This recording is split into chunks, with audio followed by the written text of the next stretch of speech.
जी हां, गाजा में हमास और इजराइल के बीच चल रही जंग की एक एक अपडेट से आपको अपना चैनल TV9 भारतवर्ष करा रहा है वाकिफ। आपके साथ मैं हूं समीर अब्बास और अब इजराइल से ये आवाजें उठने लगी हैं कि गाजा पर पूरी तरह से कब्जा करना होगा। सीधे सीधे ये कहा जा रहा है कि जब तक पूरी तरह से कब्जा नहीं हो जाता तब तक जंग जारी रखी जाएगी। इजराइल हमास वॉर दूसरे महीने में पहुंच चुकी है। युद्ध के विस्तार का खतरा पहले से बढ़ चुका है। कई देश जंग में कूदने के लिए बिल्कुल तैयार बैठे हैं, यानी कभी भी कुछ भी हो सकता है।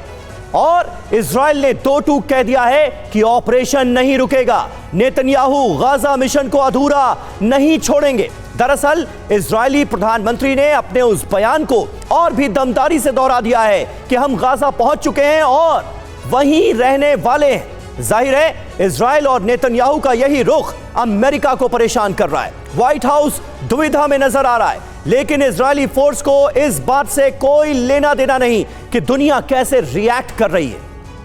आईडीएफ इस वक्त अपने मिशन में शिद्दत के साथ जुटी है। इस बीच हिजबुल्ला और हूती ने भी तेवर और कड़े कर लिए हैं। दोनों इजराइल पर हमले के साथ गंभीर धमकियां दे रहे हैं। हालांकि इजरायली फोर्स को पता है कि यह लड़ाई लंबी है। टनल का जाल बिछाए दुश्मनों के खात्मे में महीनों लग सकते हैं। इजराइल के मिशन टनल की एक्सक्लूसिव डिटेल भी आज हम आपके लिए लेकर आएंगे।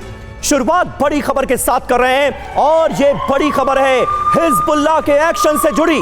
हिजबुल्ला पर आईडीएफ का बड़ा हमला। दक्षिणी लेबनान में आईडीएफ ने की है बमबारी। आईडीएफ के वॉर प्लेन ने बरसाए हैं बम। एक साथ दो मोर्चों पर लड़ रहा है इजराइल। हिजबुल्ला के लड़ाकों से किया जा रहा है सामना और दूसरी तरफ गाजा के अंदर हमास के लड़ाकों के खात्मे की चलाई जा रही है मुहिम।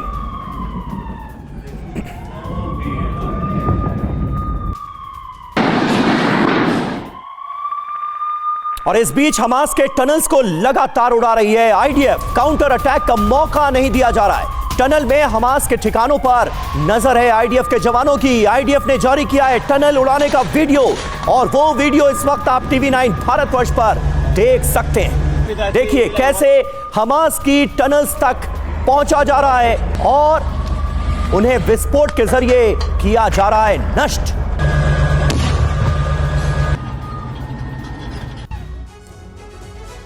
और गाजा की सुरंगों पर आईडीएफ की भीषण बमबारी की खबर है। एंटी टैंक मिसाइलों से हमास ने किया है हमला। अस्पताल से हमास ने दागी मिसाइल, ये दावा किया गया है आईडीएफ की तरफ से।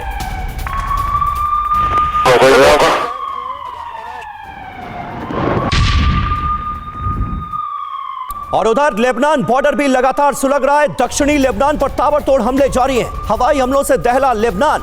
हवाई हमलों के चलते लोगों में दहशत बरपा है।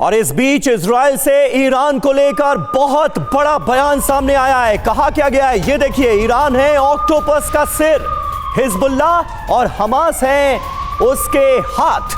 आखिर में हमें तेहरान पर चोट करनी होगी। इजराइल के पूर्व पीएम की तरफ से ये बहुत बड़ा बयान दिया गया है। नफ्ताली बेनेट ने बहुत सनसनीखेज संकेत दिए हैं। आने वाले वक्त के लिए वो सीधे ईरान को टारगेट करने की बात कर रहे हैं।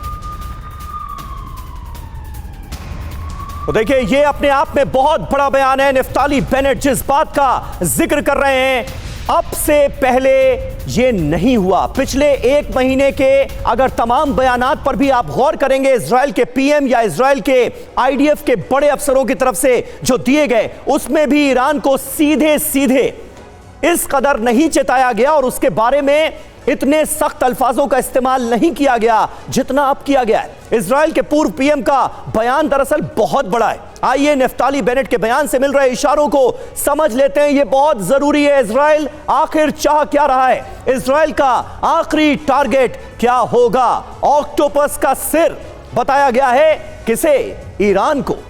ऐसे चलेगा वॉर चक्र। यह देखिए नेतन्याहू बार बार हमास और हिजबुल्ला के खात्मे का प्रण ले रहे हैं। हमास हिजबुल्ला का खात्मा ईरान बर्दाश्त नहीं कर पाएगा। ईरान के प्रॉक्सी संगठनों के तौर पर इन दो संगठनों का नाम लिया जाता है, हमास और हिजबुल्लाह। ईरान निश्चित तौर पर इसलिए माना यह जा रहा है कि कोई जवाबी कार्रवाई के साथ आएगा।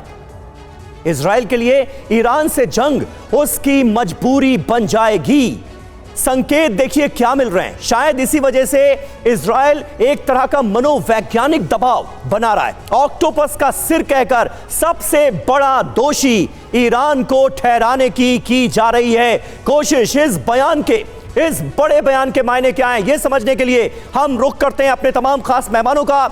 मेजर जनरल राजन कोचर साहब हमारे साथ इस वक्त जुड़ चुके हैं। ब्रिगेडियर संदीप थापर हमारे साथ इस वक्त मौजूद हैं। कमांडर अतुल भारद्वाज इस वक्त बतौर डिफेंस एक्सपर्ट हमें ज्वाइन कर चुके हैं और कर्नल MK सिंह भी हमारे साथ मौजूद हैं। अतुल जी, शुरुआत आपसे। इस तरह का सख्त बयान डायरेक्ट ईरान को लेकर इससे पहले इजराइल से नहीं आया, नहीं देखा गया। हालांकि ये बातें लगातार होती रही कि हमास के पीछे कौन, ईरान, हिजबुल्लाह के पीछे कौन, ईरान। अब इस बयान के क्या मायने नजर आते हैं? देखिए, ये जो बयान है, ये बयानबाजी तो काफ़ी चल रही है। जैसे एक हेरिटेज मिनिस्टर हैं इजराइल के, उन्होंने ये तक कह दिया कि गाज़ा के ऊपर पूरे का पूरा आप न्यूक्लियर बम गिरा दीजिए और पूरा तबाह कर दीजिए। पर ये कभी होता नहीं है। उनकी कुर्सी भी चली गई इस बयान के बाद। इस बयान पे उनकी कुर्सी भी जान। अब ये बयानबाजी चलती रहेगी। हाँ, इस बयान, ये एक लार्जर जियोपॉलिटिकल पर्सपेक्टिव में अगर इसको देखें, इस बयान को, तो ईरान डेफिनेटली एक टारगेट है। अगर आप इजराइल को देखें तो इजराइल ने बाकी जितने अरब के देश हैं, आप उसको ले लीजिए, सऊदी अरेबिया, UAE, बहरीन, सबके साथ कुछ ना कुछ संधि कर ली है।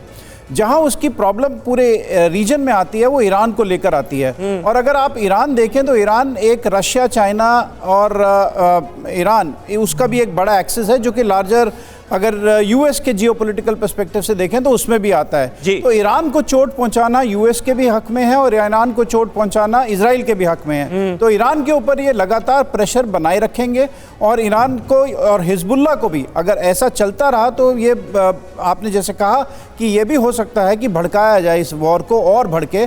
ईरान नहीं चाहता कि अभी वो तैयार नहीं है इस लड़ाई के लिए।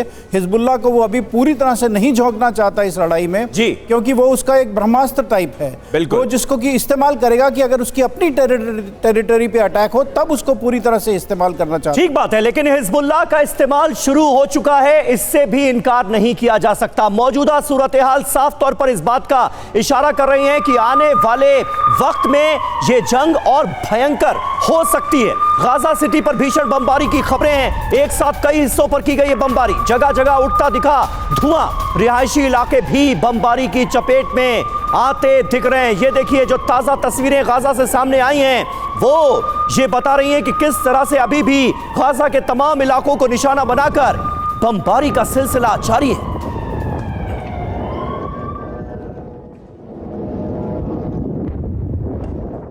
ये देखिए आपने TV9 भारतवर्ष पर गाजा की ताजा तस्वीरें। आइए देखते हैं गाजा की इस वक्त स्थिति है क्या, कैसे हैं गाजा में हालात। रिहायशी इलाकों और हॉस्पिटल्स पर भी लगातार हमले हो रहे हैं इजराइल की तरफ से। फिलिस्तीनियों की मौत की संख्या आप देखिए कहां पहुंच गई है। 10,300 का यह बड़ा आंकड़ा हमारे सामने है। ऐसे वक्त में जब जंग दूसरे महीने में प्रवेश कर चुकी है, 10,300 लोगों की मौत। मारे गए लोगों में 2/3 महिलाएं और बच्चे शामिल हैं। तो बड़ी तबाही हुई है गाजा में। खाने, दवाइयां, फ्यूल और पानी की भारी किल्लत का सामना इस वक्त गाजा के तमाम लोग कर रहे हैं। नॉर्थ गाजा से वैसे भी ज्यादातर आम नागरिक शिफ्ट कर चुके हैं साउथ गाजा में। गाजा की 23 लाख आबादी में से 70% विस्थापित हो चुकी है, जिनके अपने घर बार छूट चुके हैं। ज्यादातर लोग उत्तरी इलाके से दक्षिण की ओर जा चुके हैं, क्योंकि वैसे भी इजरायली फोर्सेस ने अल्टीमेटम दे दिया था कि अब नॉर्थ गाजा में आपको नहीं रहना है, साउथ गाजा की तरफ कूच कर जाइए। तो ज्यादातर लोग उत्तरी इलाके से दक्षिण की ओर जा चुके हैं और तबाही का सिलसिला गाजा में लगातार जारी है। इस बीच IDF का एक बहुत बड़ा बयान सामने आया है। कोई सीज फायर नहीं होगा, कह दिया गया है साफ, जंग को हम अंजाम तक ले जाएंगे, ये बता दिया गया है। वैसे भी इजराइल की तरफ से यह क्लियर कर दिया गया है कि सीज फायर नाम का कोई शब्द, युद्ध विराम नाम का कोई शब्द हमारी डिक्शनरी में है नहीं। जंग को अंजाम तक ले जाएंगे, एक बार फिर दोहराया है IDF। और आइए देखते हैं कि हमास प्रवक्ता की ओर से क्या कुछ और कहा गया है, क्या बड़ी बातें जिसका जिक्र हुआ है। ये जंग रुकेगी नहीं, हमारी ओर से कोई सीज फायर नहीं होगा। हमास के आतंकी भी खुद ऐसा कह रहे हैं, हम लगातार आगे की ओर बढ़ रहे हैं। ये एग्जैक्ट बयान है जो आईडीएफ की तरफ से जारी किया गया है। एक महीने की कामयाबी देखिए क्या गिनाई गई है। ठिकानों पर हमले किए कितने, 14,000 ठिकानों पर हमले किए, 100 टनल नष्ट कर दी गई, 4,000 से ज्यादा बड़े हथियार नष्ट कर दिए और 240 बंधक हमास के पास अभी भी कैद हैं। उनके बारे में कोई जानकारी नहीं मिल पाई है। सोचिए आप, अमेरिकी इंटेलिजेंस लगी हुई है, मोसाद लगी हुई है, लेकिन अभी भी उन बंधकों के बारे में कोई जानकारी नहीं मिल पा रही है जिन्हें हमास ने अपनी कैद में न जाने किस टनल में, न जाने किस बंकर में रखा हुआ है। मेजर जनरल राजन कोचर साहब, अब 1 महीने से ज्यादा इस जंग को हो गए, जंग दूसरे महीने में प्रवेश कर गई। सबसे बड़ा मोटिव क्या आपको नजर आता है? और नफ्ताली बेनेट जिस बात का जिक्र कर रहे हैं वो तो सीधे सीधे ईरान से लोहा लेने की बात कर रहे हैं। ईरान अभी प्रॉक्सीज के जरिए, अपने प्रॉक्सीज के जरिए इजराइल से लड़ता हुआ तो नजर आ रहा है, लेकिन आने वाले वक्त में क्या यह मुमकिन है कि डायरेक्ट ईरान वर्सेस इजराइल हो जाए? देखिए समीर, मुझे नहीं लगता कि ईरान इस लड़ाई में डायरेक्टली शामिल होगा, बिकॉज अगर ईरान शामिल होता है तो ईरान का भी बहुत नुकसान हो जाएगा। और आपको अभी नहीं, ईरान तो नहीं शामिल होगा, लेकिन यहां से बातें जो हो रही हैं वो इजराइल की तरफ से हो रही हैं कि ईरान पर हमें हमला करना होगा, ईरान को ऑक्टोपस का सिर बताया जा रहा है। नहीं, अभी वो आई डोंट थिंक कि वो स्टेज आई है लड़ाई में जिसमें इजराइल ईरान के ऊपर हमला करेगा। और दूसरा, आपने एक और डेवलपमेंट आपने देखी है कि सऊदी अरेबिया ने अपनी रियाद में यूनाइटेड स्टेट्स को अपनी एंटी मिसाइल सिस्टम्स लगाने के लिए परमिशन दे दी है। तो इसका एक मकसद ये है कि जो यमन से फायरिंग आ रही है हौथीज़ की, उसको रोकने के लिए। और जहाँ पे हज़बुल्लाह का सवाल है, हज़बुल्लाह के पास ईरान की ऐसी मिसाइल्स हैं कि जो इज़राइल के सिटीज़ तक स्ट्राइक कर सकती हैं। तो वो एक लड़ाई का फ्रंट खुल सकता है और ईरान चाहेगा कि वहाँ से वो फ्रंट खुले। और इज़राइल डायरेक्टली ईरान से कन्फ्रंटेशन अभी नहीं लेना चाहेगा, बिकॉज अभी उसका जो फोकस है वो गाज़ा में है और हमास के साथ है। वो जब तक हमास का खात्मा नहीं करेगा, ये सेकेंड स्टेज की वॉर होगी। आप देखेंगे इसमें अमेरिका भी शामिल होगा, जिसमें ईरान के ऊपर अंकुश डालने की बात होगी। और 12 नवंबर को आप जानते हैं OIC की मीटिंग है रियाद में, जिसमें ईरान का फॉरेन मिनिस्टर भी आ रहा है। तो हम इस मीटिंग को भी हमको ऑब्जर्व करना चाहिए, वॉच करना चाहिए कि जो मुस्लिम अरब नेशंस हैं उनका क्या उसको रुख बनता है इस लड़ाई के ऊपर। बिल्कुल सही बात है, OIC का क्या रुख होता है ये देखने वाली बात होगी। और अगर ऐसा होता है, ईरान वर्सेस इजराइल की जंग होती है, तो फिर यकीनन ये वॉर वर्ल्ड वॉर में तब्दील होते हुए हम देखेंगे, क्योंकि ऐसे में रूस जो है वो ईरान के साथ खड़ा नजर आएगा। इस बीच गाजा पर बमबारी का एक और वीडियो सामने आया है। ग्राउंड फोर्स को सपोर्ट के लिए की जा रही है बमबारी, रिहायशी इलाकों को भी बनाया गया है निशाना। ऐसे वक्त में जब ग्राउंड ऑपरेशन बड़े पैमाने पर आईडीएफ की तरफ से चलाया जा रहा है, गाजा के अंदर बमबारी के जरिए ग्राउंड फोर्स को सपोर्ट भी दिया जा रहा है।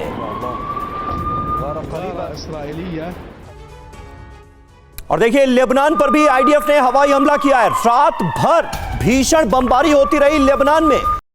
तो देखिए, ये अपने आप में एक बहुत ही महत्वपूर्ण डेवलपमेंट है जिसकी खबर हम आपको दे रहे हैं। आइए देखते हैं कि गाजा पर इजरायली कब्जे के इरादे पर व्हाइट हाउस की ओर से क्या कुछ कहा गया है। व्हाइट हाउस क्या कह रहा है इजरायली जिद को लेकर। अमेरिका पर भारी इजरायली जिद कैसे, ये समझिए। गाजा पर इजरायली कब्जा उचित नहीं होगा, जॉन किर्बी की तरफ से यह कहा गया है। व्हाइट हाउस के प्रवक्ता हैं, राष्ट्रपति बाइडेन की राय पर इस पर बिल्कुल साफ है और बाइडेन ये पहले भी कह चुके हैं कि गाजा पर अगर कब्जा करता है इजराइल तो ये ठीक नहीं होगा, ये खुद इजराइल के लिए ठीक नहीं रहेगा। उसी बयान को दोहराया गया है व्हाइट हाउस की तरफ से। इजराइल की जनता के लिए ये सही नहीं होगा, ये साफ तौर पर कहा गया है। हम देख रहे हैं कि युद्ध के बाद गाजा कैसा होगा, ये बताया गया है। यकीनन अब गाजा वैसा नहीं रहेगा जैसा 6 अक्टूबर को था, लेकिन जंग के बाद अगर इजराइल की जीत भी होती है और गाजा पर कब्जा कर लिया जाता है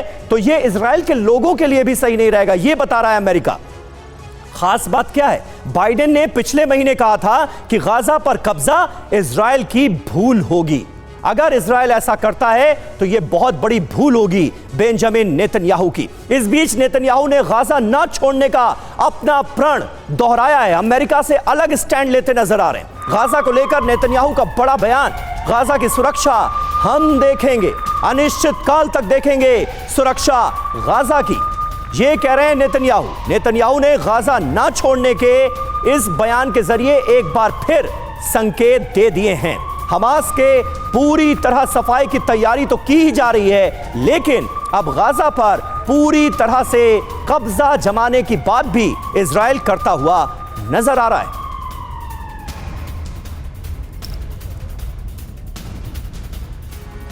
और आइए अब देखते हैं कि अगर इजराइल गाजा पर कब्जे की अपनी योजना से पीछे नहीं हटा तो क्या क्या हो सकता है, क्योंकि अब इसके आसार नजर आने लगे हैं। इजराइल का गाजा तब क्या होगा, मान लिया जाए, अगर यह तस्वीर कर लिया जाए कि पूरी तरह से इजराइल का कब्जा हो गया गाजा पर, तो फिर क्या होगा। बड़ा विरोध झेलना पड़ सकता है इजराइल को, धर्म संकट में फंस सकता है कौन, अमेरिका, वो अमेरिका जो इजराइल के साथ नजर आ रहा है। ईरान फिर जंग में खुलकर सामने आ सकता है, इसके भी आसार बढ़ जाएंगे, आशंका बढ़ जाएगी। चीन और रूस इजराइल के बहाने अमेरिका को चुनौती देते नजर आएंगे। मुस्लिम वर्ल्ड को भी एकजुट होने का मौका मिलेगा, यह गोलबंदी और आगे बढ़ेगी। विश्व के लिए खतरा क्या है, विश्व युद्ध के खतरे में होगा, यानी थर्ड वर्ल्ड वॉर के आसार जो हैं वो और बढ़ते हुए नजर आएंगे अगर ऐसा होता है तो।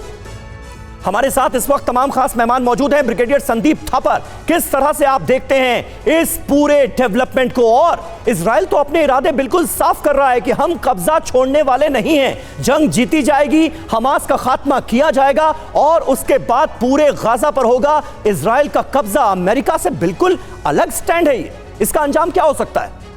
देखिए, अमेरिका के ऊपर तो प्रेशर आ रहा है, जिस हिसाब से जैसे आपने बताया 10,400 कैजुअल्टी हुई हैं उधर गाजा में, तो अमेरिका के ऊपर प्रेशर, इंटरनेशनल प्रेशर भी आ रहा है, इतनी सिविल कैजुअल्टीज, तो वो थोड़ा सा रेन इन करने की कोशिश कर रहा है इजराइल को कि थोड़ा सा रोक के। लेकिन इजराइल की एम बड़ी क्लियर है, हमास ने उनको एक मौका दिया है कि इस इलाके को, ये जो पट्टी है, इसको इस हिसाब से कब्जा किया जाए कि आगे हमास कुछ ना कर सके इन फ्यूचर ऑल्सो। तो मेरे हिसाब से जो उन्होंने दो भाग में बांटा है गाजा पट्टी को, पहले ऑपरेशन करेंगे और फिर एक जैसे कहते हैं कि बफर जोन बनाएंगे ताकि आगे आने वाले सालों में कभी ऐसी हरकत दोबारा ना हो सके और उसको कंट्रोल करेंगे। इसमें अगर पैलेस्टीनियन को, जो गाजा निवासी हैं, उनको प्रॉब्लम हो तो इजराइल को इससे कोई मतलब नहीं है। उन्होंने बोल ही दिया है, एक उनके मिनिस्टर ने बोल ही दिया है कि हर एक मुल्क 25,000 या 1.25 लाख पैलेस्टीनियंस को ले जाएगा तो ये इलाका मुक्त हो जाएगा और हमारे को मिल जाएगा, प्रॉब्लम भी खत्म हो जाएगी। तो उनको कोई इस बात की चिंता नहीं है और वो अमेरिका को भी ठीक है। लेकिन नागरिकों का जिक्र यहां पर बहुत जरूरी है। कर्नल एमके सिंह, आपका असेसमेंट क्या कहता है? ये तो देखिए मुमकिन नहीं कि 23 लाख लोगों को यहां से हटा दिया जाए या उन्हें नष्ट कर दिया जाए, उनकी जो हत्या है वो कर दी जाए, ये तो बिल्कुल पॉसिबल है नहीं। इजराइल जब ये कहता है कि गाजा पर हम पूरी तरह से कब्जा कर लेंगे, वो स्थिति अगर माइंड में रखी जाए, तस्वुर किया जाए उसका, तो वो स्थिति क्या गाजा के आम फिलिस्तीनियों के लिए एक बेहतर स्थिति होगी, जिस स्थिति में वो अभी रह रहे हैं, जिसका वो सामना अभी कर रहे हैं उससे? देखिए, जो अभी बेंजामिन नेतन्याहू साहब ने कहा है, उसका उद्देश्य उस पर कब्जा करने का तो मुझे नहीं लगता ऐसा है। उनका उद्देश्य केवल सुरक्षा की दृष्टि से अपना कंट्रोल स्थापित करना है पूरे गाजा पट्टी पर, और उसके लिए कई तरीके अपनाए जा सकते हैं। और जहाँ तक ये शासन का सवाल है, वो हिजबुल्लाह को देने की बात हो रही है और इसी परिप्रेक्ष्य में अपने एंथनी ब्लिंकन साहब भी गए थे अपने वेस्ट बैंक में, और उधर में उन्होंने बात की थी, हिजबुल्लाह के लीडर्स के साथ भी उनकी मुलाकात हुई है। तो मेरा ये सोचना है कि देखिए, लेकिन ट्रेजेडी तो बहुत बड़ी है। जितने पौने 2 साल में यूक्रेन रशिया युद्ध में लोग नहीं मरे हैं, उससे ज्यादा यहाँ मर चुके हैं। आप एम के सिंह साहब जो बात कर रहे हैं, एक बार फिर मुझे जरा समझाइए, हिजबुल्लाह के शासन की बात किसने की? हिजबुल्लाह कहां शासन करेगा? देखिए, मैं हिजबुल्लाह की बात नहीं करूंगा, मैं बोलूंगा पैलेस्टीनियन अथॉरिटी की। जी हाँ, पैलेस्टीनियन अथॉरिटी से बात हुई है, हिजबुल्लाह नहीं, पैलेस्टीनियन अथॉरिटी से वहां बात हुई है और उनका ही यहां पे शासन स्थापित करने की सोच रहे हैं, ऐसा इम्कान है। और जो मैं बात कर रहा था ट्रेजेडी की, जो मैं बता रहा हूँ, रशिया यूक्रेन युद्ध में जो जितने लोग मारे गए हैं अभी तक सिविलियंस, उससे ज्यादा यहाँ गाजा पट्टी में 1 महीने में मारे गए हैं। और इसको अभी इजराइल कोई सीज फायर और कोई पॉज नहीं देना चाहता, क्योंकि इसको एक अपॉर्चुनिटी की तरह ले रहा है और जितना क्लियर कर सकता है नदन रीजन को, उतना गाजा पट्टी में उसको करना चाहेगा और खासकर गाजा सिटी में जितना उनका कंट्रोल अभी कर पाएंगे वो करना चाहेंगे। ठीक है। तो ये स्थिति एक समझ में आती है कि गाजा पर कब्जे का मतलब इजराइल की तरफ से ये माना जाए कि इजराइल तय करेगा कि यहां पर सरकार किसकी होगी। और जैसे वेस्ट बैंक में पैलेस्टीनियन अथॉरिटी के साथ सरकार चलाई जा रही है, जिसको रिप्रेजेंट कर रहे हैं महमूद अब्बास, जो कि फिलिस्तीन के राष्ट्रपति हैं, उन्हीं की सरकार यहां पर भी लाई जाए और इजराइल की रजामंदी से वो सरकार काम करे। ये एक सॉल्यूशन आने वाले वक्त में निकलता दिखता है। लेकिन इस पर आगे बात करेंगे, उससे पहले एक बड़ी खबर, यरूशलेम में इजरायली फोर्स की छापेमारी। शुआफात शिविर में इजरायली सेना ने मारा है छापा और उसकी तस्वीरें सामने आई हैं। ये देखिए तस्वीरें शुआफात कैंप, जहां पर इजरायली फोर्स के जवान भारी संख्या में पहुंचे और यहां पर रेड मारी गई। अब आप कहेंगे कि इसके पीछे मकसद क्या है? दरअसल यरूशलेम में हमास के सपोर्टर्स तक आईडीएफ पहुंच रही है, उनको चुन चुन कर निशाना बनाया जा रहा है और उनको गिरफ्तार किया जा रहा है। हमास के लड़ाकों का खात्मा और हमास के सपोर्टर्स की गिरफ्तारी, ये है मकसद।